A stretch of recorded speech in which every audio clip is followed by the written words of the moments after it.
These skills will be covered in 3 lessons, namely, Lesson 1, Meat Preservation.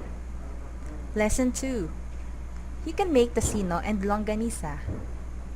Lesson 3, Preserving fruits, vegetables, and fish.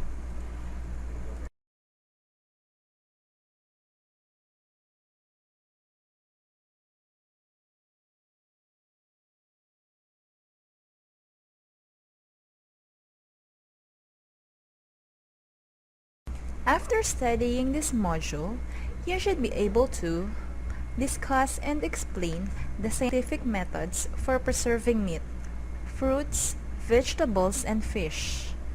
Describe and follow the instructions for preserving meat and apply knowledge of food preservation to solve the problem of food spoilage.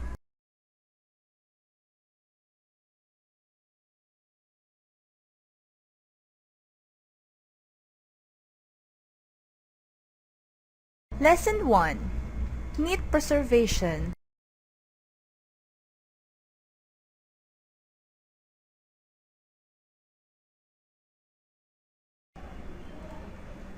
Did you know that there are ways to prevent the spoilage and wastage of food that cannot be eaten at once?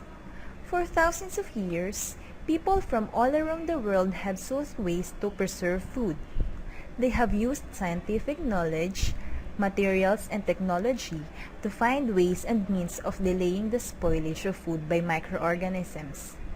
After studying this module, you should be able to explain the importance of food preservation, discuss how the growth of microorganisms spoils food, and describe the advantages of the scientific method of food preservation.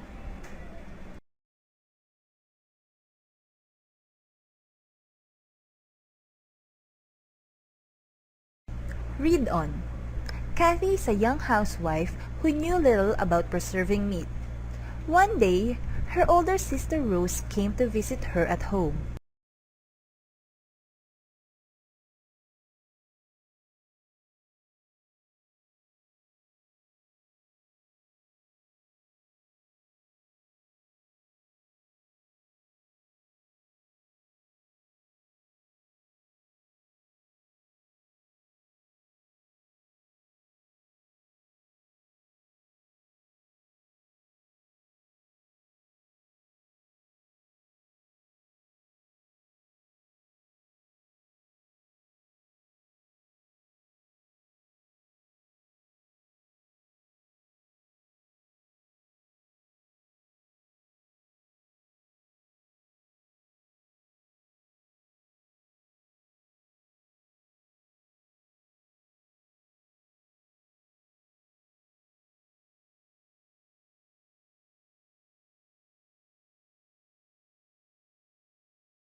The two sisters left the house to go to the nearest market.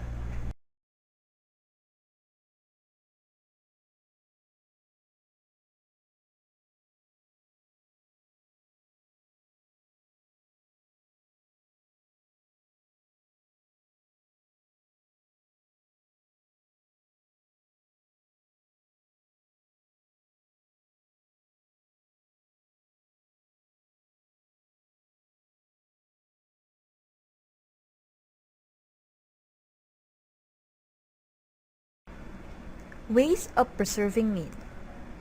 There are many different ways of preserving meat, such as by freezing or by adding some spices or seasonings like salt and vinegar.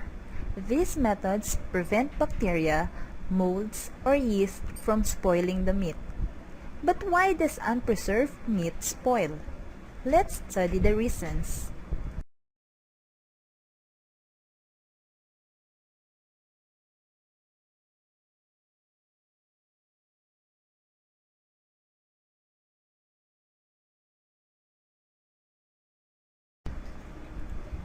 Without the scientific methods of food preservation, meat easily spoils because it is high in moisture and rich in nutrients, minerals, and carbohydrates that microorganisms feed on.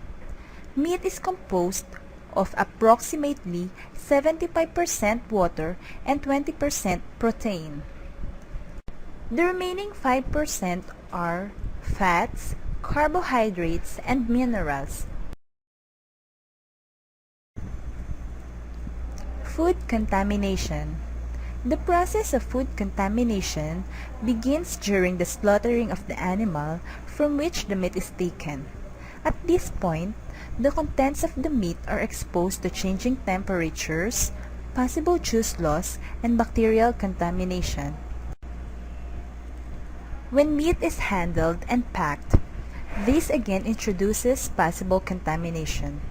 Thus, scientific methods such as refrigeration and drying are used to preserve the meat. It needs to be preserved so that the multiplication of microorganisms is prevented.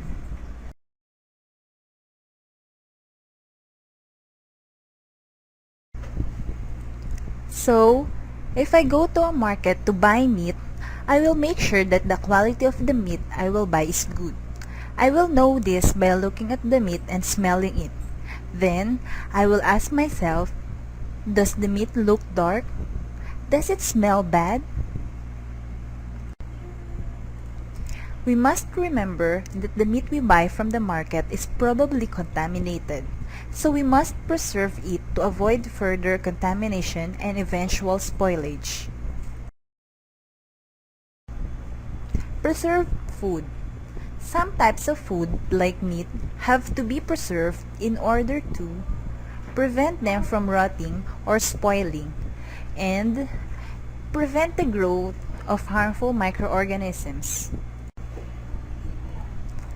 Meat spoilage is caused by microorganisms. Knowing this, scientists have developed appropriate methods for dealing with harmful microorganisms. These methods have been adopted by people who have to deal with the problem of the food spoilage in their everyday lives. Food preservation not only solves this problem, it also helps people save money, time, and effort. Here are some examples of meat preservation methods. They are called scientific because these methods have been tested and found to be effective. Food preservation. When we preserve meat using any of the methods mentioned above, we prevent it from spoiling. In addition to this, preserved meat is also tasty and delicious, easy to prepare and cook, easy and convenient to stock at home, and definitely hygienic, especially when properly prepared in your own home. The level of contamination of meat preserved at home is lower than that of meat preserved in the public market because public markets are more open and exposed to germs. The quality of the meat depends not only on its source, but also on the cleanliness of the people who handle it and of the area in which it is handled and stored, and on the efficiency of cleaning and sterilizing procedures.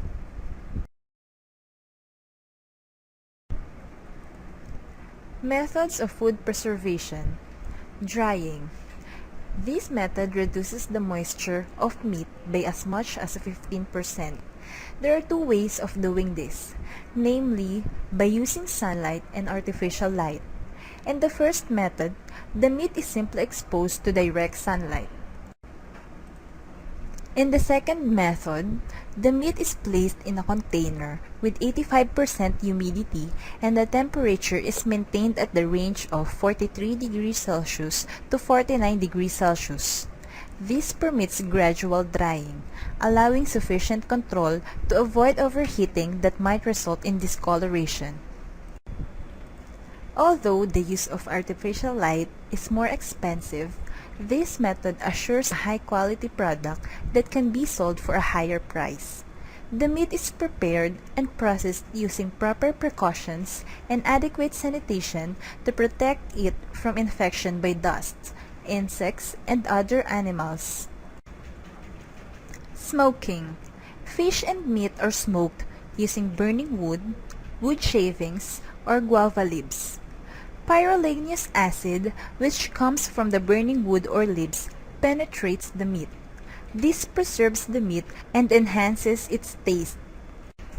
This method is used for making ham and bacon. A pickling solution, a mixture of salt, sugar, and citric acid or vinegar, is used to further improve the taste. Salting. Salt is used in meat packing, sausage making, fish curing, and in other food processing methods. The addition of salt when preserving meat not only dries the meat but also destroys the microorganisms that are capable of spoiling it. Curing. This is primarily used to provide flavor and to allow the retention of meat color during cooking. Meat may be preserved with a curing salt.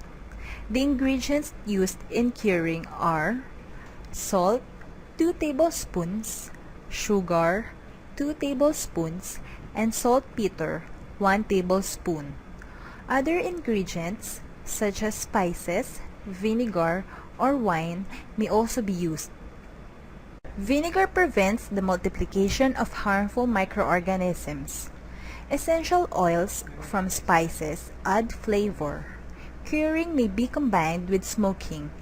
Smoke acts as a drying agent and coats the meat surface with pyroligneous acid, including some amount of formaldehyde, which acts as a disinfectant and preservative.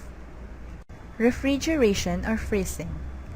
This method has been proven highly effective because of its inhibiting effect on microorganisms.